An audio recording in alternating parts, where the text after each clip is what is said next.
क्या आपने कभी महसूस किया है कि आप सोशली इनविजिबल हैं? आप अपनी बात रखते हैं पूरी लॉजिक के साथ, लेकिन लोग उसे ऐसे इग्नोर करते हैं जैसे आप वहां थे ही नहीं। दूसरी तरफ कुछ लोग ऐसे होते हैं जिनके पास कोई खास डिग्री नहीं होती, लेकिन वे कमरे में कदम रखते ही एक मैग्नेटिक ऑरा क्रिएट कर देते हैं। क्या ये कोई पैदाइशी जादू है? Absolutely not. दोस्त, आपकी प्रॉब्लम आपकी हार्ड स्किल्स नहीं है। प्रॉब्लम यह है कि आप इंसानी मनोविज्ञान के उस सीक्रेट कोड से अनजान हैं जिसे लेस गिबलिन ने अपनी masterpiece the art of dealing with people में डिकोड किया है।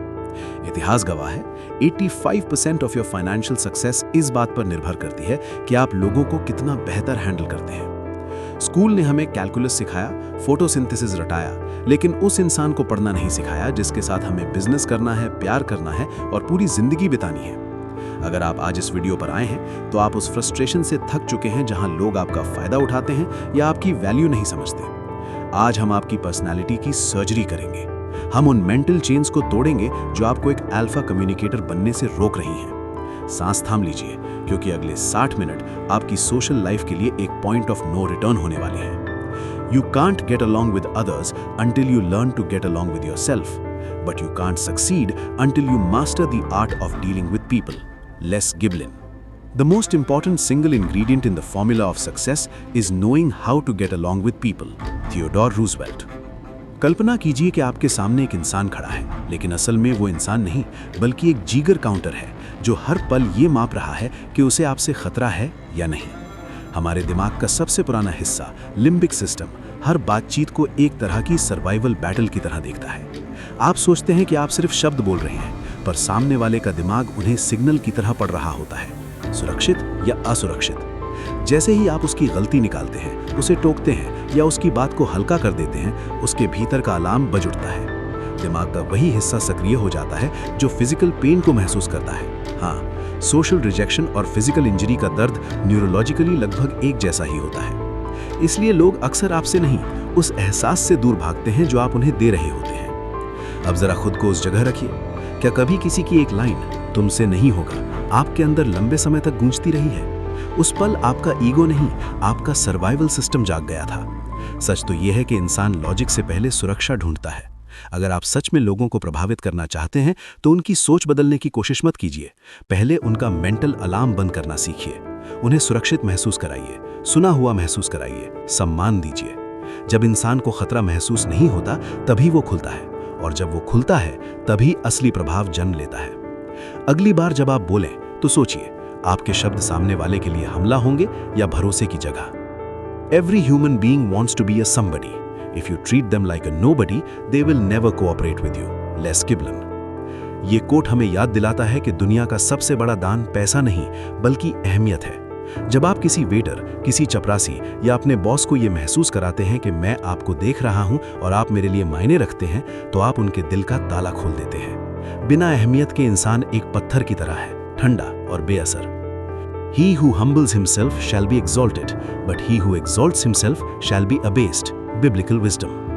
चलिए इसे एक एग्जाम्पल से समझने की कोशिश करते हैं। सोचिए एब्राहम लिंकन के बारे में। उनके सबसे बड़े राजनीतिक दुश्मन एडविन स्टैंटन उन्हें सरेआम मूर्ख और लंगूर कहते थे, लेकिन लिंकन ने कभी पलटकर वार नहीं किया। जब देश को एक कुशल रक्षा मंत्री की जरूरत थी तो लिंकन ने स्टैंटन को ही चुना।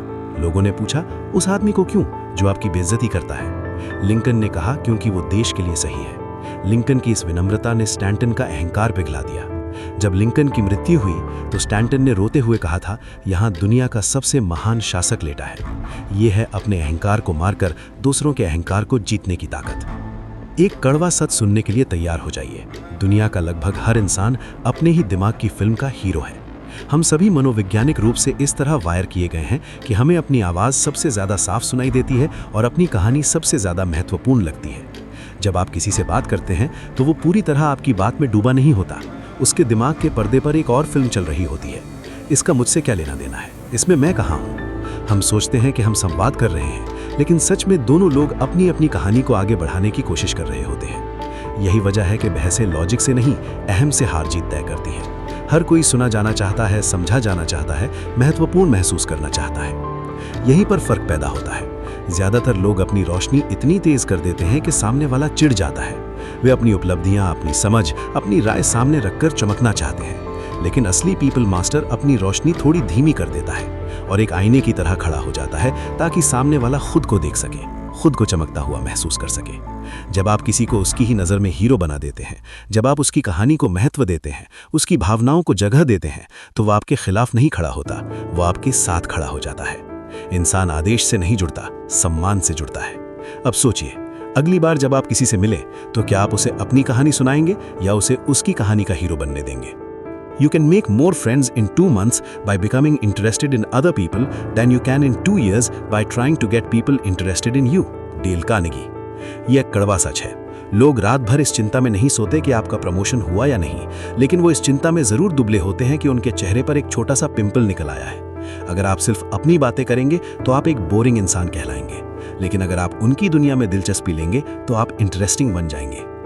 The deepest principle in human nature is the craving to be appreciated. William James. चलिए इसे एक एग्जाम्पल से समझने की कोशिश करते हैं। एक डॉग की लाइफ को देखिए। वो कोई काम नहीं करता, कोई पैसा नहीं कमाता, लेकिन जब आप घर आते हैं तो वो अपनी पूरी एनर्जी से ये दिखाता है कि आप उसके लिए पूरी दुनिया है। वो आपको VIP फील कराता है। यही कारण है कि इंसान और कुत्ते का रिश्ता सबसे गहरा है। क्या आप अपने पार्टनर, अपने क्लाइंट या अपने दोस्त को देखकर उतनी ही खुशी जाहिर करते हैं? अगर आप किसी को देखकर खिल उठेंगे तो वो आपको अपनी जान से ज्यादा चाहने लगेगा। ज्यादातर लोग बातचीत को एक जंग समझते हैं, जहां लक्ष्य समझना नहीं बल्कि जीतना होता है। वे सामने वाले की बात सच में नहीं सुन रहे होते, बस अपने जवाब की तैयारी कर रहे होते हैं। इसे पैसिव हियरिंग कहते हैं। शब्द कानों तक पहुंचते हैं लेकिन दिल तक नहीं। आप बोल रहे होते हैं और सामने वाला सिर हिला रहा होता है, पर उसके भीतर एक और आवाज चल रही होती है, अब मैं क्या बोलूं? यही कारण है कि कई बातचीतें खत्म तो हो जाती हैं, लेकिन जुड़ाव पैदा नहीं होता। 2 लोग आमने सामने होते हैं, फिर भी भीतर से अकेले रहते हैं। लेकिन एक्टिव लिसनिंग कुछ और है।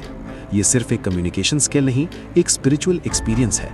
जब आप किसी को पूरी एकाग्रता, बिना टोके, बिना जज किए सुनते हैं तो आप उसके अवचेतन मन को एक गहरा संदेश भेजते हैं। तुम महत्वपूर्ण हो, तुम्हारी आवाज मायने रखती है। उस पल आप उसे सलाह नहीं दे रहे होते, आप उसे सम्मान दे रहे होते हैं। और इस दुनिया में सम्मान से बड़ा कोई कॉम्प्लीमेंट नहीं। लोग शब्द भूल जाते हैं, लेकिन वो एहसास नहीं भूलते कि किसी ने उन्हें सच में सुना था। अब सवाल यह है, अगली बार जब कोई आपसे बात करेगा तो क्या आप जवाब देने के लिए सुनेंगे या समझने के लिए? The person who only talks only knows what he already knows. The person who listens learns what someone else knows. Ancient proverb. बोलने वाला एक एम्प्टी वेसल की तरह अपनी जानकारी खाली कर रहा है, लेकिन सुनने वाला एक वैक्यूम क्लीनर की तरह सामने वाले के अनुभव, उसकी गलतियां और उसकी बुद्धिमानी को सोख रहा है। चुप रहकर आप सामने वाले को जीतते भी हैं और खुद को बुद्धिमान भी बनाते हैं। Most people do not listen with the intent to understand. They listen with the intent to reply. Stephen Covey. चलिए इसे एक एग्जाम्पल से समझने की कोशिश करते हैं। एक बार एक बहुत बड़ा बिजनेसमैन एक मशहूर साइकोलॉजिस्ट से मिलने गया। आधे घंटे तक बिजनेसमैन अपनी परेशानियां सुनाता रहा और साइकोलॉजिस्ट बस सिर हिलाता रहा और अच्छा फिर कहता रहा। आधे घंटे बाद बिजनेसमैन खड़ा हुआ और बोला, आपसे बात करके मेरी समस्या हल हो गई। आप दुनिया के सबसे बेहतरीन वक्ता हैं। जबकि साइकोलॉजिस्ट एक शब्द भी नहीं बोला था। यही है सुनने का जादू। लोग समाधान नहीं चाहते, वे बस सुना जाना चाहते हैं।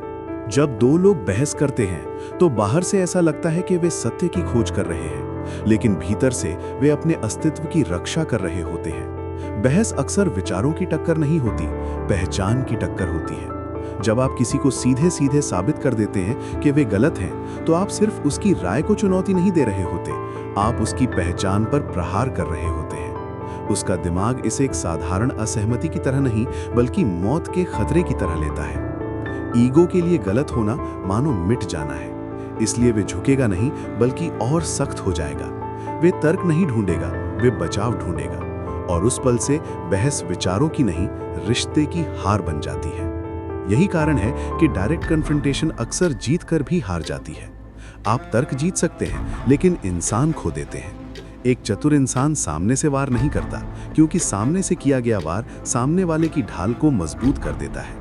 वे बगल से रास्ता बनाता है, सवाल पूछकर, सहमति के छोटे बिंदु ढूंढकर, सामने वाले को खुद निष्कर्ष तक पहुंचने देता है। जब निष्कर्ष उसे अपना लगता है, तब वे उसे अपनाता है। असली प्रभाव टकराव से नहीं, दिशा देने से पैदा होता है। अब सोचिए, अगली बार जब आप सही हो तो क्या आप सामने वाले को हराएंगे या उसे अपने साथ जीतने देंगे? A man convinced against his will is of the same opinion still. Dale Carnegie. चलिए इसे एक एग्जाम्पल से समझने की कोशिश करते हैं। आप किसी को तर्क से हरा सकते हैं, लेकिन उसे बदल नहीं सकते। अगर आपने उसे मजबूर कर दिया कि वो हाँ कहे, तो उसके मन के अंदर अभी भी ना ही रहेगा। सच्ची जीत वो है जहां सामने वाला खुद ये महसूस करे कि वे जो सोच रहा था उसमें सुधार की गुंजाइश है। Arguments are like wars. The only way to get the best of them is to avoid them. Les Giblin। चलिए इसे एक एग्जाम्पल से समझने की कोशिश करते हैं। बेंजामिन फ्रैंकलिन की कहानी सुनिए। वे जवानी में बहुत बहसबाज थे। एक बार उनके एक पुराने दोस्त ने उनसे कहा, बेंजामिन, तुम्हारी बहस की आदत की वजह से लोग तुम्हें नापसंद करने लगे हैं। कोई तुमसे बात नहीं करना चाहता।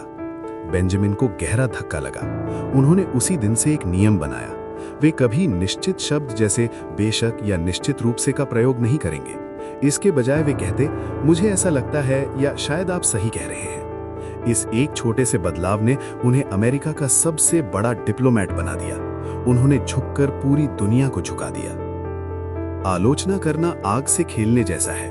जरा सी चूक और सामने वाला जल जाता है।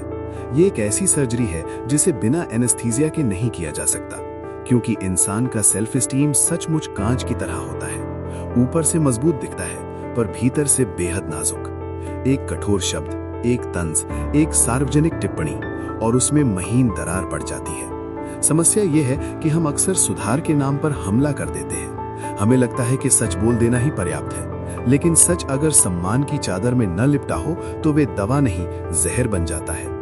इंसान गलती से उतना आहत नहीं होता जितना अपमान से होता है। अगर आपको किसी को सच में सुधारना है तो उसे ये महसूस कराना होगा कि आप उसके खिलाफ नहीं, उसके साथ हैं।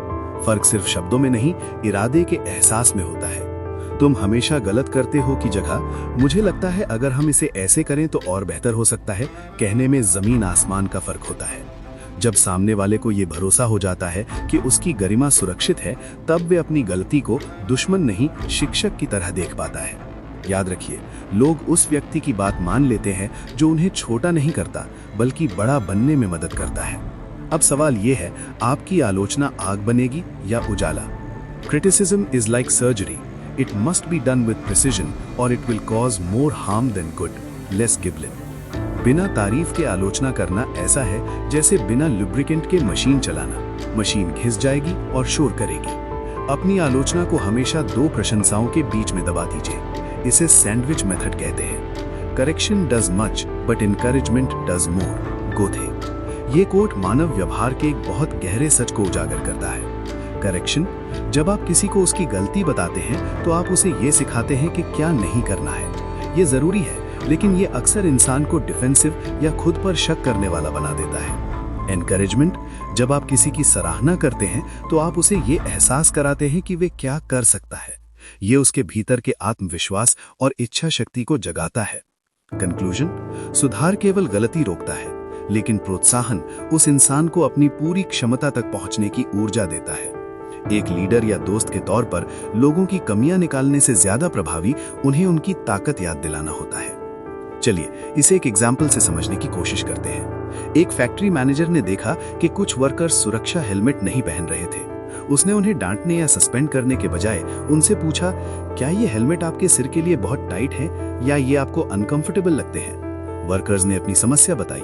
मैनेजर ने मुस्कुराकर कहा, यह आपकी सुरक्षा के लिए है, मुझे अच्छा लगेगा अगर आप मेरे लिए इन्हें पहने। अगले दिन से हर वर्कर हेलमेट में था। बिना किसी कड़वाहट के उसने सुरक्षा का नियम लागू करवा दिया। ये है ह्यूमन टच की पावर। प्रशंसा कोई साधारण सोशल कर्टेसी नहीं है, ये एक बायोलॉजिकल ट्रिगर है, एक सर्वाइवल फ्यूल है। हमारा दिमाग अप्रिसिएशन को सिर्फ अच्छा लगने वाला शब्द नहीं मानता, बल्कि उसे उतनी ही अहमियत देता है जितनी खाने और पानी को। जैसे ही किसी को सच्ची तारीफ मिलती है, उसके ब्रेन के वेंट्रल स्ट्राइटम में डोपामीन का सर्ज उठता है, वही रसायन जो जीत, इनाम या किसी बड़ी उपलब्धि पर बहता है। अचानक वे व्यक्ति हल्का, शक्तिशाली और जिंदा महसूस करता है। इंसान उस एहसास का दीवाना है जो उसे जेन्युइनली इंपॉर्टेंट महसूस कराता है। उसके लिए वे एक्स्ट्रा एफर्ट नहीं, एक्स्ट्रा ऑर्डिनरी एफर्ट करता है, क्योंकि गहराई में हर इंसान की एक ही भूख है, मैं मायने रखता हूँ। लेकिन यहाँ एक खतरा भी है। दिमाग फेक फ्लैटरी को लाइटनिंग स्पीड से पकड़ लेता है। खोखली तारीफ भरोसा नहीं बनाती, बल्कि संदेह जगा देती है। असली जादू तब होता है जब आप भीड़ में छुपी उस खूबी को पहचान लेते हैं जिसे दुनिया ने नोटिस ही नहीं किया। जब आप किसी की उस ताकत को नाम देते हैं जिसे वे खुद भी पूरी तरह नहीं देख पाया, वही पल जादुई होता है। उस क्षण आप सिर्फ शब्द नहीं बोल रहे होते, आप उसकी पहचान को वैलिडेट कर रहे होते हैं। और जब किसी की पहचान को सम्मान मिलता है तो वे आपके लिए दीवारें नहीं, रास्ते बनाता है। अब सोचिए, अगली बार आप किसी की तारीफ करेंगे तो क्या वे शोर होगी या किसी के भीतर रोशनी जला देगी? The deepest principle in human nature is the craving to be appreciated. William James. William James ने यहाँ वांट शब्द का इस्तेमाल नहीं किया, उन्होंने क्रेविंग शब्द कहा है। ये वही तड़प है जो एक प्यासे को रेगिस्तान में पानी के लिए होती है। चलिए इसे एक एग्जाम्पल से समझने की कोशिश करते हैं। कल्पना कीजिए एक ऑफिस क्लर्क की जो 20 साल से एक ही डेस्क पर काम कर रहा है। कोई उसे नोटिस नहीं करता। एक दिन उसका बॉस उसके पास जाता है और कहता है, मैंने देखा कि तुम्हारी फाइलिंग का तरीका इतना सटीक है कि हमें कभी कुछ ढूंढने में दिक्कत नहीं होती। तुम इस ऑफिस की बैकबोन हो। उस क्लर्क के लिए वो दिन उसकी पूरी सर्विस का सबसे बेहतरीन दिन बन जाएगा। वे उस रात चैन की नींद सोएगा क्योंकि उसकी 20 साल की तड़प आज शांत हुई है।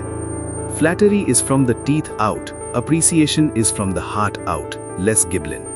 चापलूसी एक नकली नोट की तरह होती है, दिखने में असली लगती है लेकिन उसकी कोई वैल्यू नहीं होती। सच्ची प्रशंसा के पीछे ऑब्जर्वेशन होता है। एग्जाम्पल, मेरी के ऐश ने अपनी $1 बिलियन कंपनी इस एक नियम पर खड़ी की। वे हर महिला से मिलते वक्त ये कल्पना करती थीं कि उसके गले में एक बोर्ड है, मेक मी फील इम्पोर्टेंट।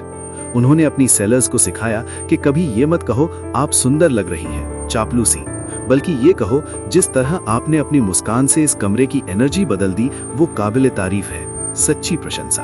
जब आप लोगों को उनकी नजरों में हीरो बना देते हैं तो वे आपके लिए हीरोइक काम करने लगते हैं। क्या आप जानते हैं कि बातचीत शुरू होने से पहले ही सामने वाले का दिमाग आपका साइलेंट पोस्टमार्टम कर चुका होता है? इंसान का ब्रेन एक ultra fast quick scan machine है। स्टोन एज में ये स्कैन जीवन और मृत्यु का फर्क तय करता था, सामने वाला प्रेडेटर है या ट्राइब का हिस्सा। वही पुराना सर्वाइवल सॉफ्टवेयर आज भी अपडेट हुए बिना चल रहा है। फर्क सिर्फ इतना है कि अब जंगल की जगह बोर्डरूम है, शिकार की जगह रेपुटेशन है, और जान का खतरा नहीं तो भी स्टेटस का खतरा जरूर है। आपका दिमाग सामने वाले को सेकंडों में टैग कर देता है, पावरफुल या पुश ओवर, अल्फा एनर्जी या अप्रूवल सीकर। आप कुछ बोले उससे पहले आपकी बॉडी लैंग्वेज बोल चुकी होती है। आपकी चाल में हेजिटेशन है या कमांड, आपकी आंखों में स्टेबिलिटी है या बेचैनी, आपकी मुस्कान जेन्युइन है या फोर्स्ड। ये सूक्ष्म सिग्नल्स तय करते हैं कि आपको रिस्पेक्ट मिलेगी या लोग बाउंड्री क्रॉस करेंगे। दुनिया शब्दों से कम और वाइब्रेशन से ज्यादा पड़ती है। प्रेजेंस, पोस्चर, पॉज, ये आपकी हिडन लैंग्वेज है। इसलिए अगली बार जब आप किसी कमरे में प्रवेश करें तो याद रखिए, लोग आपकी आवाज सुनने से पहले आपकी ऊर्जा पढ़ लेते हैं। सवाल ये नहीं कि आप क्या कहेंगे, सवाल ये है कि आप कमरे में कैसी फ्रीक्वेंसी लेकर प्रवेश करेंगे। You never get a second chance to make a first impression. Will Rogers।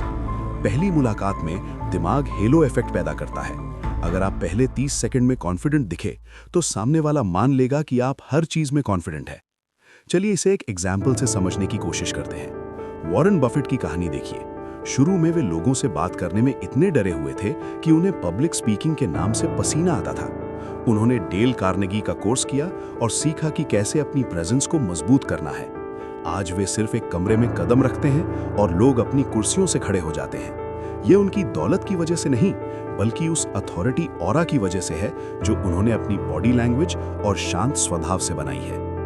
A smile is a curve that sets everything straight. Phyllis Diller. मुस्कान सिर्फ चेहरे की मसल्स का हिलना नहीं है, ये एक यूनिवर्सल वेपन है जो सामने वाले के डिफेंस मैकेनिज्म को 1 सेकंड में गिरा देती है। चलिए इसे एक एग्जाम्पल से समझने की कोशिश करते हैं। एक सेल्समैन की कल्पना कीजिए जो तनाव में है और बहुत तेजी से बात कर रहा है। अब दूसरे को देखिए जो अंदर आते ही एक वार्म, जेन्युइन, ड्यूशन स्माइल देता है, यानी आंखों वाली मुस्कान। वो कुछ नहीं बोलता, बस खड़ा होता है। उसकी खामोश मुस्कान कहती है, मैं सुरक्षित हूं, मैं यहां आपकी मदद के लिए हूं। हम हमेशा उस इंसान पर भरोसा करते हैं जो मुस्कुराता है, क्योंकि मुस्कान का मतलब है कि उसके पास छुपाने के लिए कोई हथियार या बैड इंटेंशंस नहीं है।